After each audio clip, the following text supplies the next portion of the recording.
All right. So, Kristi, we talked about this.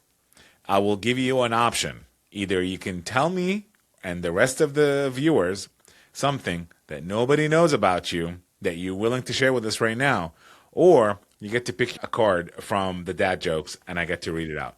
I'm going to find something that nobody knows about me, Haz. Back in 1993, when the Colorado Rockies were making their inaugural breakthrough over spring break of 1993, their first season, I had the opportunity and took full advantage of interviewing the Harry Caray of the Chicago Cubs. Oh, And I'm not going to even it's bother doing his impression. it's one of those things that I forget that most people do not know about me. A few people do, and they would even be surprised and go, "Really? How come you never told me that?" He was such a lovely human being. I feel so fortunate to have had some time with him. That is amazing. Thank you for sharing that with us. Yep. All right, here we go. We're going to start.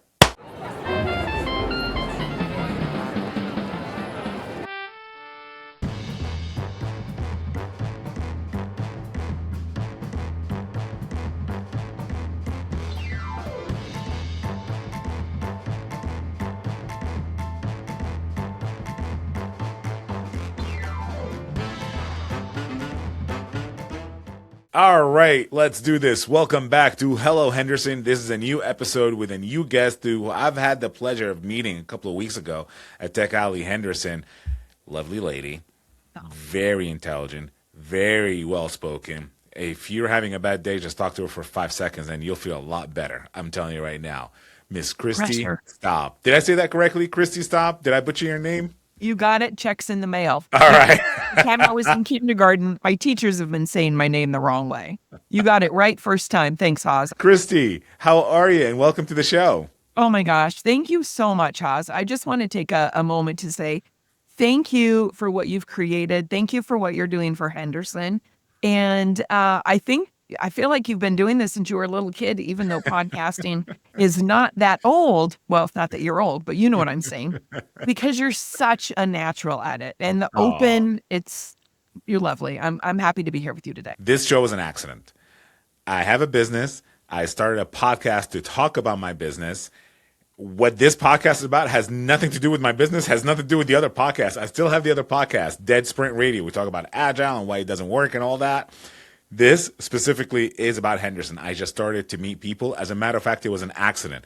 All I said was I just opened my mouth and I started the episode that I recorded with some folks from Henderson and said, "Welcome to Hello Henderson." And it just took on a life of its own since then, since November, I want to say October, November of last year.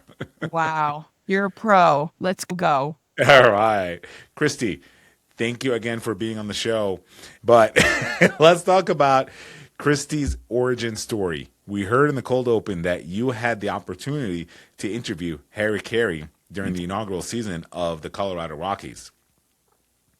Who's Kristi Staab beyond that? Oh my gosh. So many different people. And that takes me back to when I say Colorado Rockies, my roots. It was such a magical time in Denver growing up. I always say you can take the girl out of the city. You can't take the city out of the girl, and this state for that matter, colorful Colorado. I had the opportunity, born and raised in Colorado. I lived in the Denver metro area.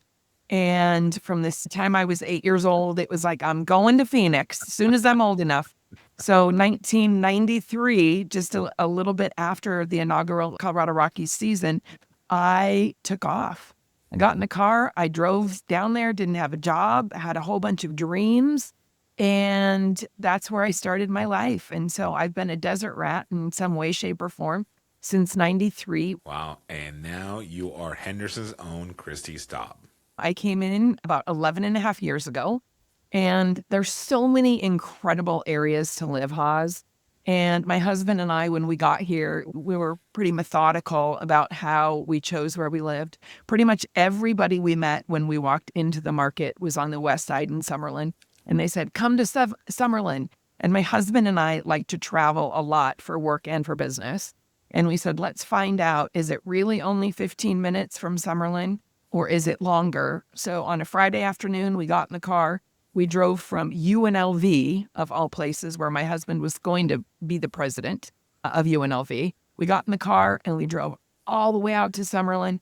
And it was a much longer drive than anyone told us. And then we came over to Henderson, and we're in our second home in the neighborhood. However, this is where we planted our flag.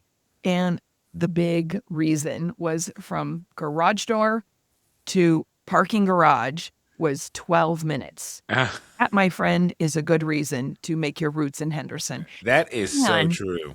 That is uh, so true. We moved here last year, my family and I, and everything is so convenient. We moved from California. We moved from yes, Orange County. And I had this thing when I first met my wife a few years back, and we joke about it till today still. That is, if we didn't live outside of 5 mile radius from each other, we probably wouldn't have met each other because I refuse to go anywhere. That's a California mentality. I'm not it, going anywhere that's longer than 5 mile radius. I had it friends come out is. of town and visit me, and they were 40 minutes away. I said, "Good luck with that. Let me know how California treats you." I've done 2 tours of duty in LA, so I So tell understand. us about your tour because I feel like that's part of your story of who Kristi Staab and what does Kristi Staab do? Because you do something very important, and I think a lot of people need to know about. I enjoyed your presentation at Caray Henderson a lot. That's why. Well, I'm a pretty open book about my life. And the reason is that I did so much work to create the life that I wanted to live. And part of it started when I went kicking and screaming to California. It was the third or fourth opportunity I had been given to go to the corporate offices. And my heart was so planted in Scottsdale. And so I got the word that this is the last and final offer to come to LA. And all my friends said, "You're such a California girl. You go, go, go. And once you get there, you will never come back." And I could even share at some point a story about when I landed in New York on 9/11 at 6:45 in the morning. One of the most profound experiences of my life. Our president of the division sat me down and he said, "Kristi, we love what you're doing. We'd like to give you," and I was 33 years old, okay?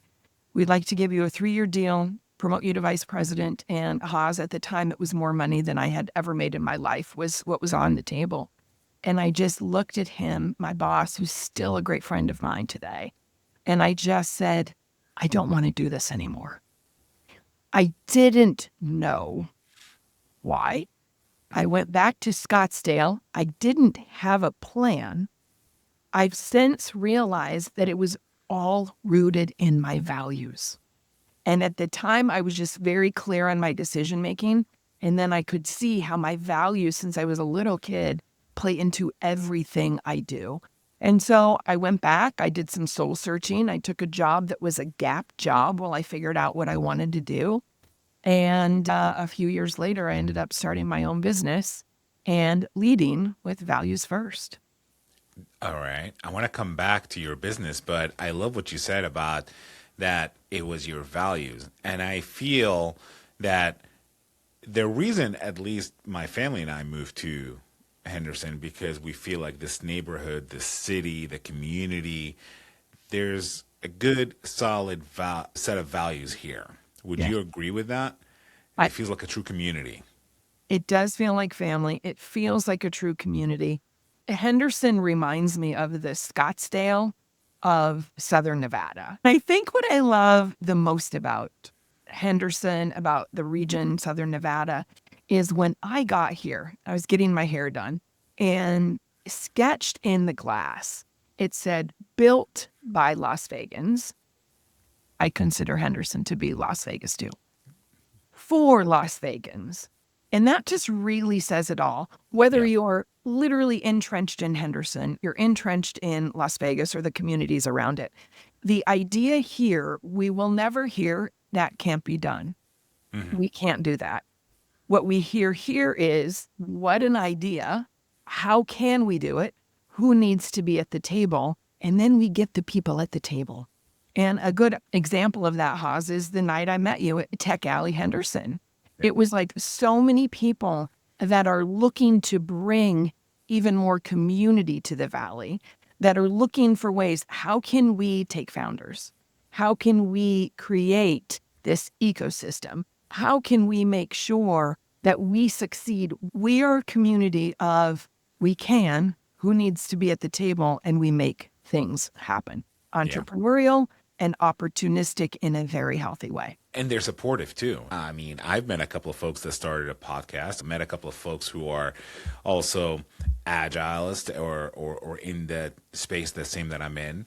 And it's more like, hey, how can we collaborate together? Not, ooh, let me watch for this guy. That I didn't feel that. Definitely felt it in California. And you can almost make the excuse for California. There's so many people and so many stars wannabe people that are trying to get their 50. I'm not doing this so I can be a star on YouTube. I'm doing this because I actually truly want to connect with the community. I feel like if I'm ever going to do something, it's going to come through the community. I'm not looking to have 1 million followers. I'm looking for Henderson to follow me, Oh, Las Vegas to follow me, I or love listen to me. We love to have the family life and the community here. As a matter of fact, my logo for the show is done on purpose, that it has the city of Henderson or a couple of houses that look like the center of Henderson, I love and the it. background is the strip. Because I do feel like there's a lot of pride that comes with Henderson. There's a lot Yes. of what you said. Oh, watch me. I'm going to do this. Do you doubt me? Okay, watch me. And a community that supports all of that, Yes. literally from our government leaders to our business leaders to small businesses here in Henderson. So, how did this community help you into where you are today with the business that you have? Tell us a little bit more about your business and how did Henderson help you find your way to there? I think it starts with what you had mentioned. When I lived in California, it just seemed so big. It seemed like this gigantic ocean and so many millions of little fish. And for me here, it's so easy to meet people. I mean, you literally are 1 degree of separation from connecting with anyone that you want. And so I tapped into the Chamber of Commerce when I got here and was very well taken by one of the leaders in there that helped me vet what I wanted to do and aligned me with people who wanted to do similar things. And so that was really the start of everything. It also didn't hurt that when my husband and I came into the market, he was the president at UNLV, and he and I did about 350 events every year during his term here. I said there were days we were doing 3, 4, 5, 6 events a day. Wow. So the wonderful thing about that is we've met so many amazing people across industries that are looking to make our home each and every day so much better. So I think the community, the strength of community, we live in one of the safest cities in the United States of America. Yep. How powerful is that? I mean, I think that says it all. When you wake up every morning and you go, I live in one of the safest cities in America, that is to be celebrated. One thing that that my wife always jokes about is that I made more friends here than I have in California, and I lived in California for 15 years. Our neighbors check in more on us, and we check more on them than some of the neighbors that we've lived with around in California for the last 15 years. Absolutely. Now, let's get back to your business. You Tell got me a it. little bit more about your business. Oh my gosh, I really have my dream job, and I did create it in that I don't want to do this anymore and going back and figuring out what I did want to do. It's just I have the awesome duty, responsibility, and honor of working with, I think I've worked with over 10,000 people in the last 17 years, whether it's been through keynote speaking, leadership development inside of organizations, executive coaching. Because every day I get to do what I do, I have this moment as I step in front of the group where literally I take this deep breath and I can feel this emotion come over my body that how grateful am I that the same work that changed my life for the better, I get to share with people, not only here in Henderson, around the world as well. So I always think when I have employers or organizations bring me in, I always say, thank you for entrusting me with your most valuable asset, and that being the people that work for them. Like I said, every day I get the chance to do what I do. I am more and more blessed than I was the day before. Right. So I love the fact that you get to do exactly what you want. And not only do you get to do it, you get to be happy in it, and you get to excel in it. You get to make your own rules and your own schedule, which I'm pretty sure you're pretty structured because your work centers around values and leadership, right? Yes. And how does your work reflect in the city? Where do you see values and leadership in the city when it comes from whether it's just the neighbors, the community, the government, or the local government, or the schools? Where do you see the values, and where do you get the inspiration from for your work? I actually wish I knew where the root came from me originally. It was ingrained in me very young as a child because the decisions that I've made over the course of my are rooted in values.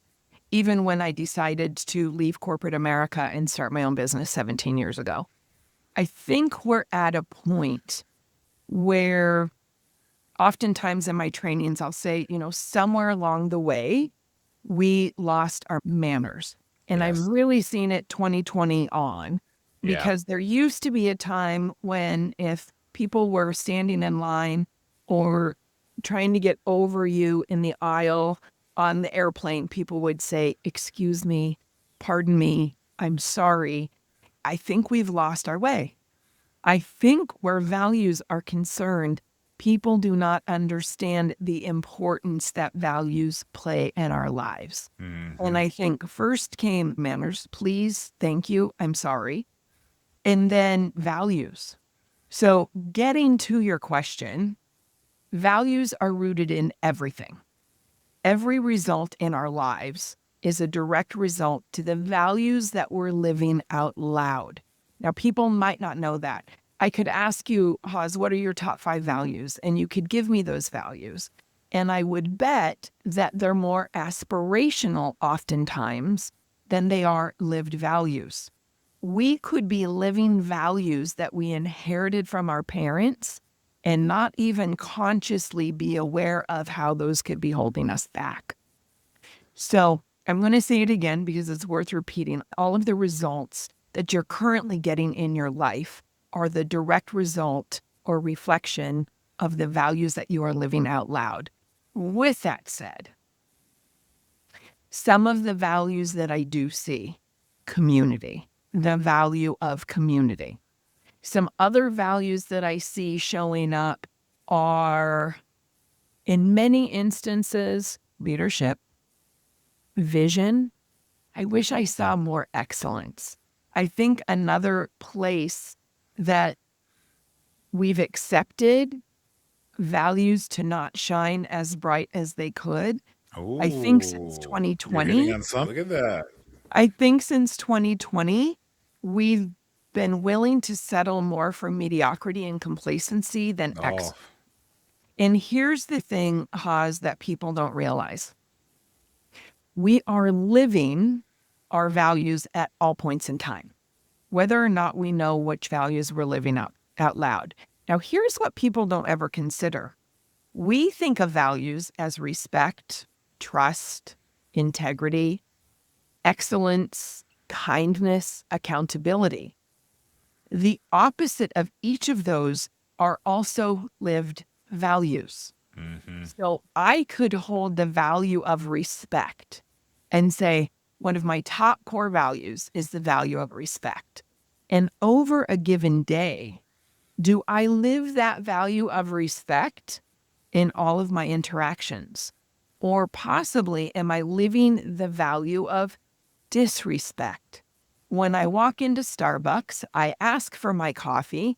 They're in a hurry. They put it down on the counter, and I take a taste of it, and I say to myself, you made the coffee wrong. And I think when we realize that and we run through that list, if we're not living respect, we're living disrespect. If we're not living trust, we're living distrust. If we're not living integrity, we're going to call it out what it is, Haz. We're living lies. If we're not being kind, we're being mean. And let's take it one step further. As you know, I have a book coming out later this year. The book is called Think Values First. And when I was working with another values expert, he's a 4 or 5 time New York Times bestselling author. He and I kind of battled it out. I said, love is a value. He said, love is not a value. Love is an emotion. I said, my book, and if I want love to be a value, love is a value. If we're not living love, Haz, what are we living? Hate. Yeah. And that isn't enough for everybody to sit up a little straighter and going, what is this? Think values first, because it can be the driver of decisions in the moment. And when we are living respect, we are more in a state of responding. When we are in a state or living disrespect, that is a more reactionary experience. I feel like I love what you said because I feel like you kind of call out the cop out when people say, well, what are your values? And people say, oh, like, oh, well, respect is my top value. I like what you said.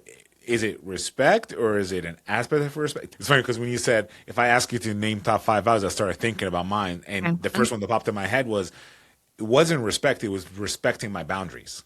I have boundaries, therefore you need to respect them. That's how I think about it. So Well, I'm glad you said that. I love that you said that, because when we get triggered, any trigger we experience is either someone else is violating or dishonoring my values, or if you said, am I respecting my boundaries? Oftentimes we violate the values that we say we hold dear, or we dishonor those values. So it can happen externally. More important to notice, we could be doing it to ourselves and not even realize it. Wow. That is so true. Yes. So your work, it sounds like something that should probably be adopted in a community, in a school, in colleges perhaps, for families to embed some of these teachings. I feel like that's where it belongs. But you do this in the corporate world. Am I correct? And what you said, I don't want people to let that moment pass us by. So I'm going to hop on that for a moment. Okay, please do. In Think Values First, there's a personal code. I can apply that personal code to any of the decisions I make in business, in my career, in my health, in my wealth, in my leadership. And that's the personal piece. To be able to, before we spend money, think values first. Before I have a conversation that I might later wish I didn't have, think values first.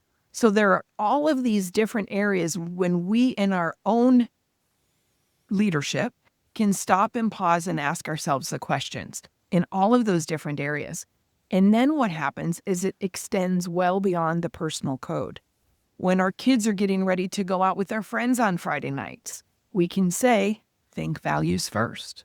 When we have politicians that are wavering in what they committed to, we can say, think values first. It's impactful in business externally, governments, nationally, internationally. If everybody took a moment just to think values first, they would be surprised.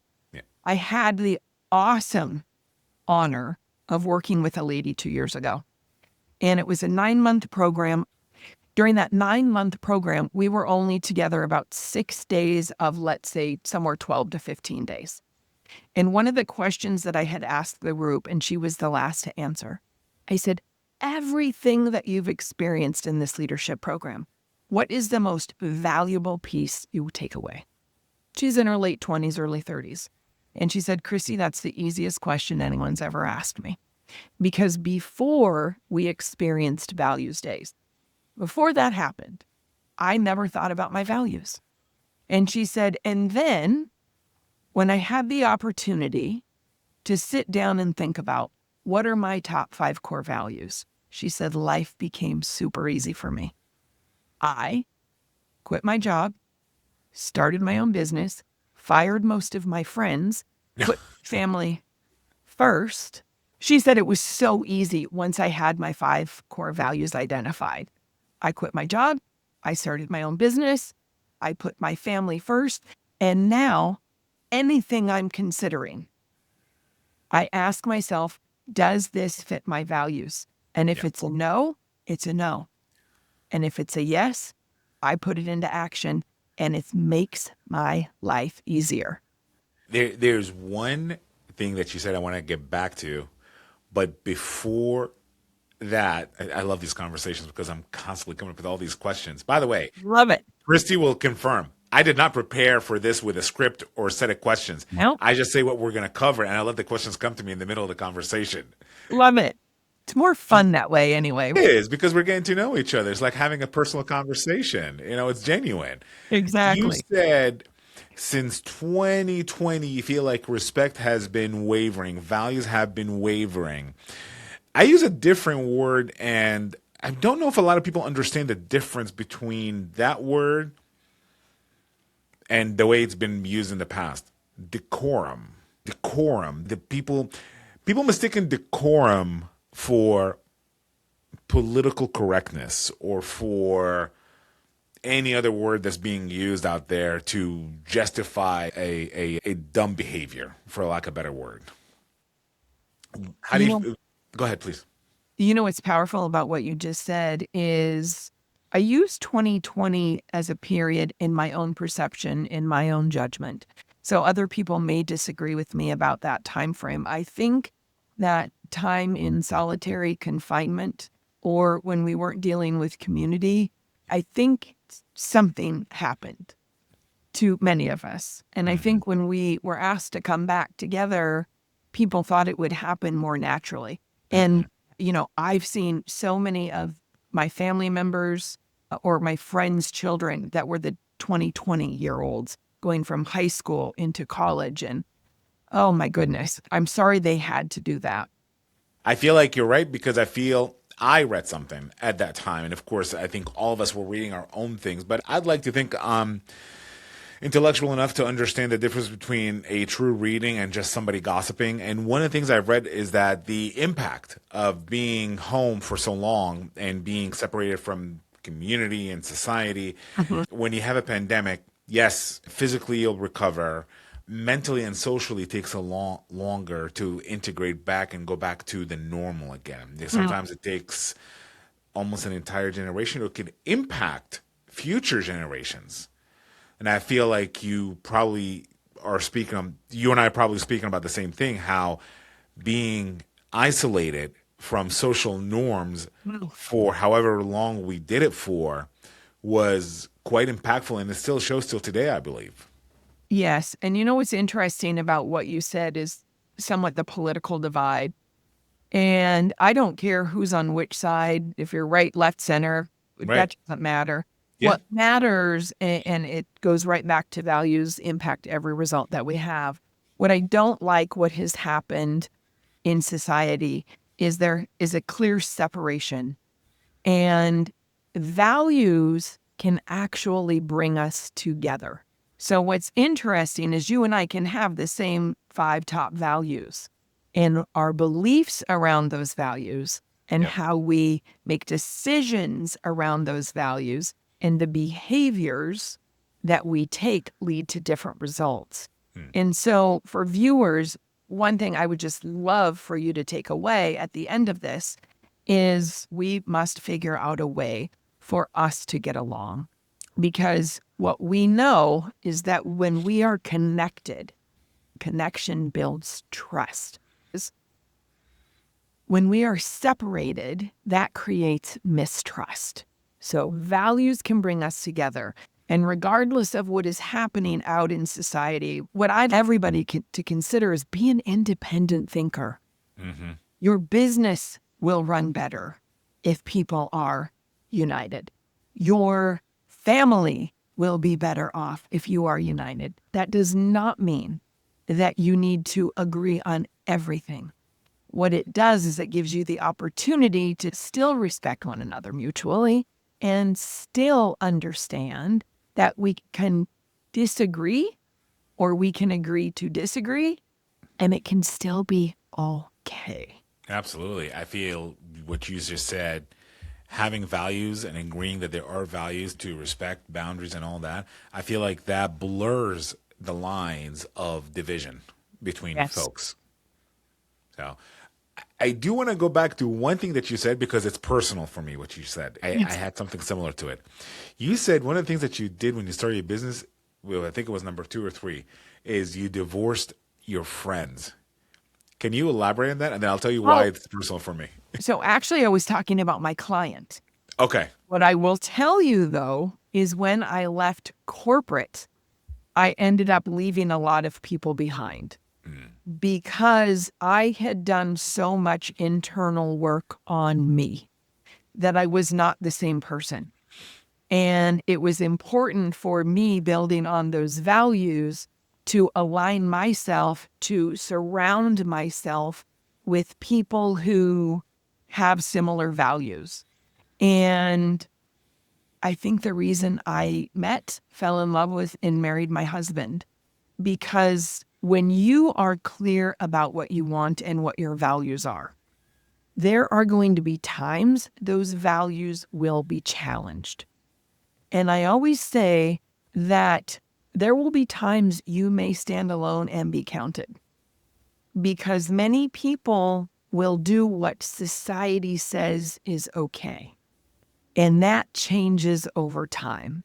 I want to be able to look at myself when I get to the end of my path, to look at myself in the mirror and know that I made the best decisions possible at the time because I took the time to think about my values and were the decisions that I made in alignment with my values, not the values of what culture and society were saying were okay.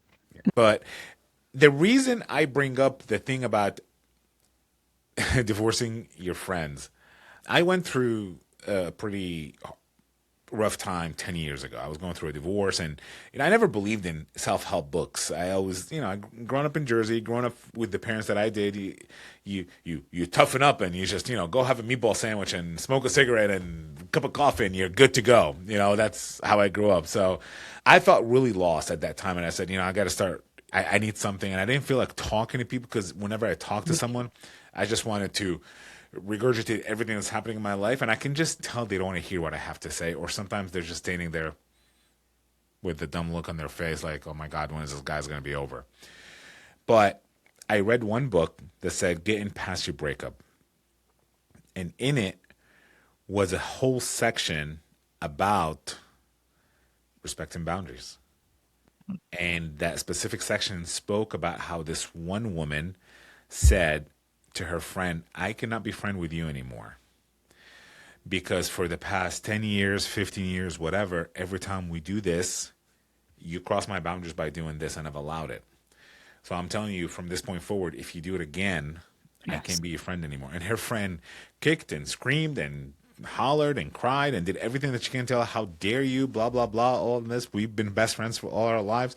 And in the book, it said, it's okay for you to divorce, for lack of a better term, your friends. It's okay for you to break up with your friends if they're not good people, if they're not good, impactful people in your life.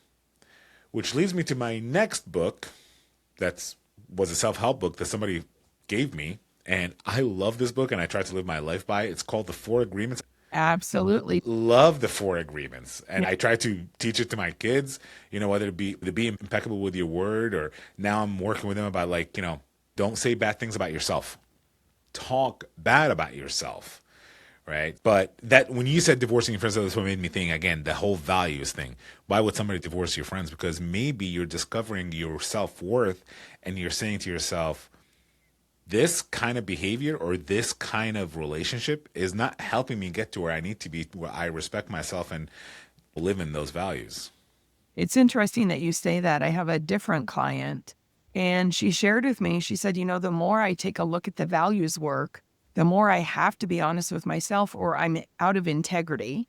And I shared with the group that if you go down this path and you start talking about people behind their back, I'm not going to be a part of it any longer. I realize I've been a bystander. And so she has literally, with this group of people, if they start going down a path, she will say, everybody, my night's over. And she will get up and leave. So they can still do what they want to do. And she went back and said, I'm no longer doing this. And if it happens, I will remove myself from the situation. I have a similar thing. I say, if it requires me fake smiling, I'm not going. I'm just kidding. I say that to my wife all the time. I'm just injecting a little humor. Yeah, about being authentic, right? Yeah, and that's... And I don't want to be around someone or somewhere where I'm going to have to pretend that I'm having a good time because I'm not being true to myself. I'm not being true to those people or Right. that environment. And that's part of think values first. Yeah. You don't want to be a part of that environment. Oftentimes people will say yes because they're looking for approval. And if somebody wants you to go where you don't want to go, think values first. I don't want to do it. And be honest with yourself first, because that leads into a whole nother group of values. And that's when, if we do something we don't want to do, we're out of integrity. And that goes to self-respect, self-trust. It's a domino effect. So think values first. I wish we had some more time, but we're going to have to break this up into 2 episodes. So we'll end it right here. And anything to say to the folks out there before we wrap up part 1? Think values first. Thank you, Haas. All right. And we'll be back next week with another episode with Kristi Staab, part 2 about thinking values first. All right. Don't forget to like, subscribe, share, comment. Share this with somebody that probably does need it. You probably know somebody that needs this right now. Let them hear this and make sure that you continue tuning in and following us for more information. We'll see you next week. This is Haas, and this is Desperate Radio.